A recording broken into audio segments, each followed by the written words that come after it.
So now here we see that respiration, animals and plants, they respire. So we see that respiration is another important characteristic feature by which we can distinguish between living and non-living things. Do non-living things breathe? No. Table, chair, rock, they doesn't breathe. They don't need any oxygen. But whereas in case of living organisms, they need oxygen to live. Organisms or animals, plants that are living on the land, they get the oxygen from the air. Plants and animals that live in the water, they get oxygen from the water. So they need to respire, they need to breathe. So respiration is another important characteristic by which we distinguish between non-living to living. So respiration is a very complex process. It involves breathing. So breathing is a part of respiration.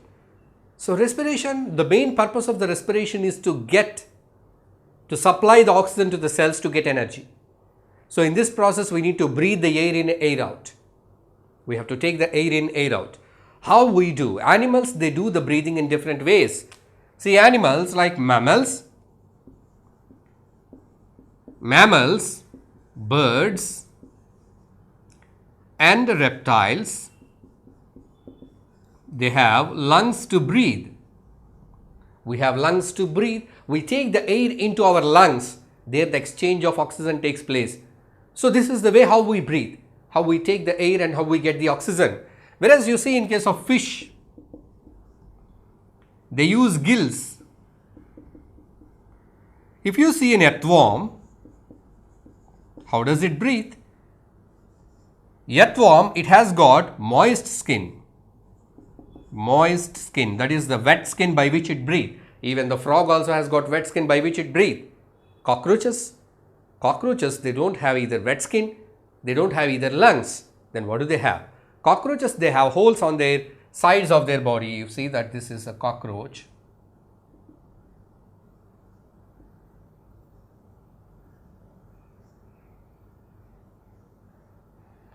So you see the cockroach. Here it has got some holes on the sides. You can see the holes. So these holes are called as air holes through which it breathes. So different organisms have got different body parts to breathe, right? So even plants, they have stomata. If you see the leaf, if you see the underside of the leaf, there are some openings called as stomata. So plants, they breathe through these stomata. So plants and animals, they have got different body features, body organs to do the respiration. So what is this respiration? The respiration is one of the important character of living things by which we can distinguish between living and non-living. So living things respire, living things grow, living things need food. Living things respond to stimulus. What is this? So the next character is respond to stimuli. All living things, do they show response to stimuli? So see that if some fly comes towards your face, immediately you closes your eye. Suddenly, if you come from a dark room, suddenly if you see a bright light, your eyes get closed. That means you are showing response to the stimulus. Here the stimulus is the bright light and response is closing your eyes. Just you have stepped onto a very fine object, onto a pin or onto a thorn, immediately you remove your leg. Or just you touched a hot object, immediately you pull your hand out. That is to protect your hand. So this is an immediate response shown by your body. It's a very quick action. It's called as response to stimulus. So stimulus is the trigger which is creating a motion, a movement, a response in you. That is the stimulus. So we see that there are so many birds on the tree or on the ground. If you go close to them, they will fly off. It's all because you are the stimulus, they show the response, right? So many of the animals, you see, you try to catch a cat, it runs away. You give a biscuit to a dog, some food to a dog, it wags its tail. It is showing response to the stimulus. When a dog sees a bone, it wags its tail. You see an ice cream or a chocolate, your mouth waters. It's a response to the stimulus. So likewise, animals, they show response to the stimulus. Do plants show the response? Yes, of course. You know that touch me not plant.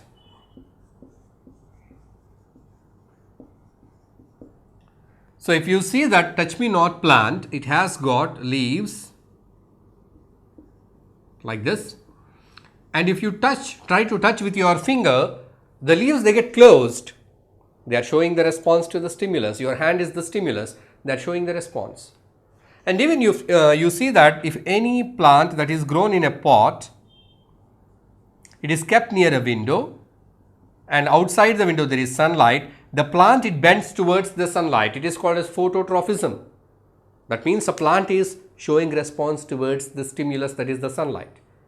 The roots of a plant always go down into the soil towards the water. Water is the stimulus. The roots, they grow towards the water, that is the response. So even plants also show response to stimulus.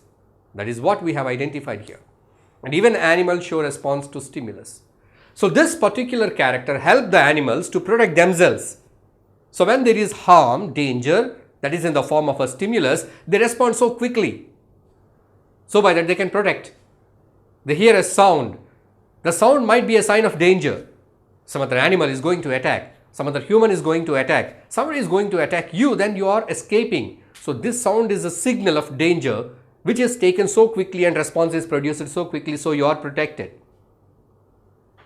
Even for the animals. You see the animals which are prey, they have a very keen hearing. So just with a sense of a small sound, they get alerted and run away and protect themselves. So response to stimuli is a characteristic of living things. The next one is excretion. Plants and animals, they have to excrete the waste materials that are produced in their bodies. So plants and animals, they take up the food to get the energy, and after the process, so many materials are left, unwanted materials are left inside their bodies, which are to be sent out of the body. Animals, they have different methods by which they excrete the waste. They have excretory systems by which the waste materials are sent out of their bodies. Plants, they do not have very specific excretory organs. So plants, they excrete the waste by keeping the waste in some parts like leaves. Once the leaf is dried, the leaf falls from the tree, so that the waste is eliminated. Sometimes the plants and trees, they excrete the waste in the form of secretions. They secrete some kind of gums, resins and all such materials through which they excrete the waste. Sometimes the plants, they store the waste in one part of their body itself, which do not harm the plant.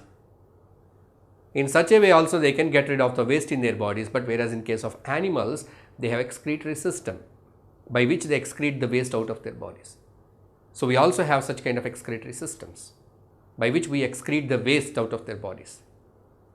So excretion is another important characteristic of living being. And the next one is the reproduction. Animals and plants, they reproduce. How they reproduce?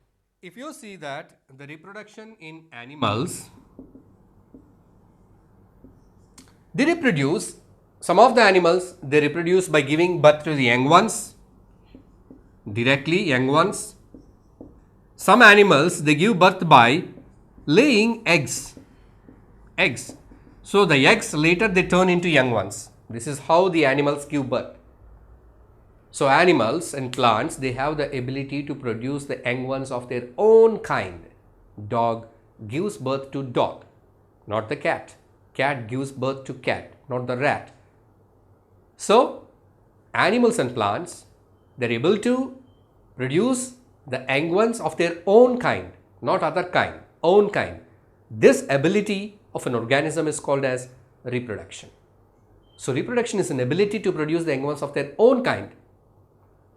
So this reproduction is also an important characteristic of living things, which is possessed by the living things. Non-living things, they cannot reproduce. You can break a stone into two pieces, but the stone cannot reproduce a new stone.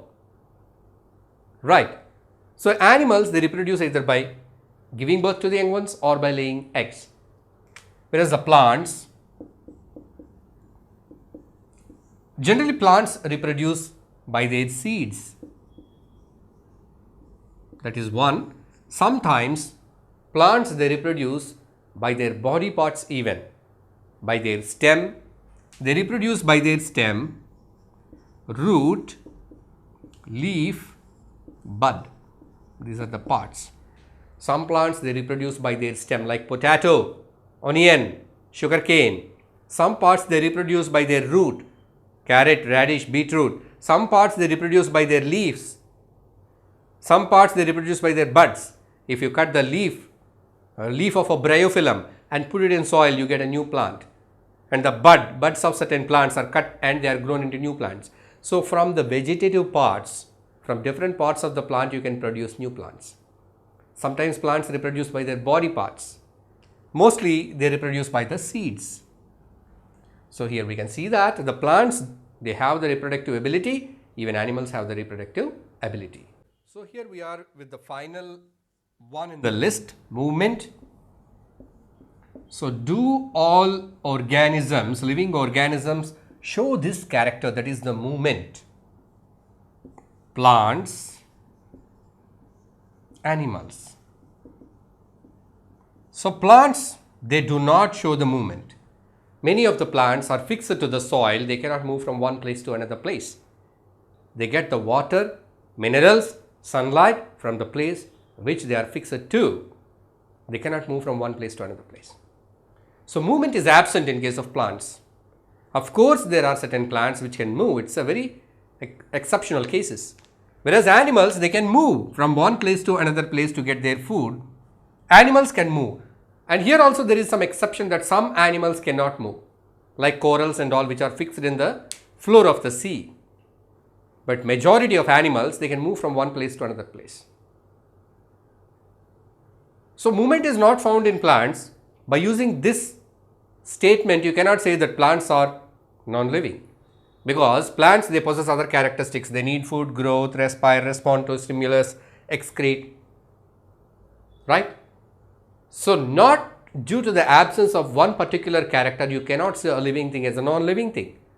If it is the case, if you see the movement, of course we will find movement in non-living things also. You see a bus, car, bike, plane. We find movement in all this. They all move. It doesn't mean that they are living. Just if you find one or two characteristics in any object, you cannot say that it is a living thing. Just by this, yes, bus has got movement, so it's a living thing. It's a false statement.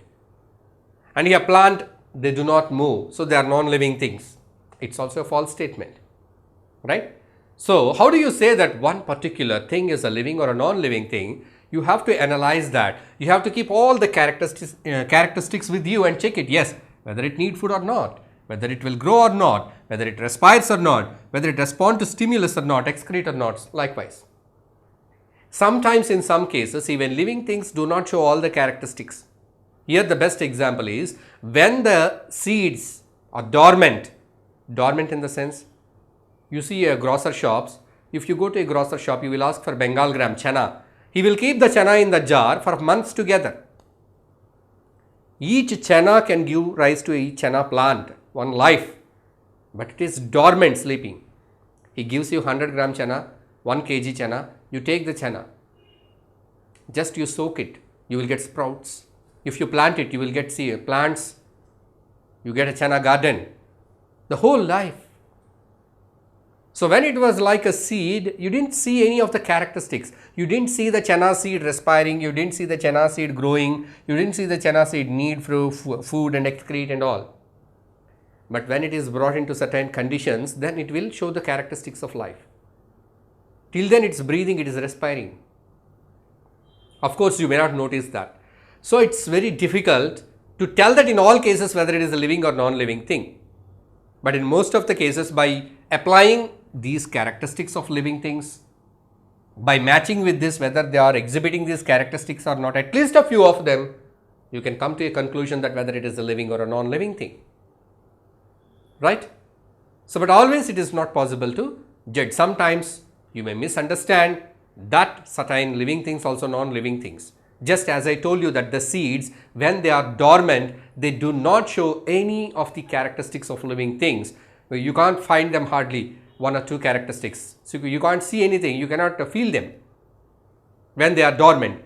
So you should not conclude that the seeds are non-living things. It's a false thing, because the seeds, they can germinate into a plant, right? So but these characteristics, they help us to understand the difference between living and non-living things.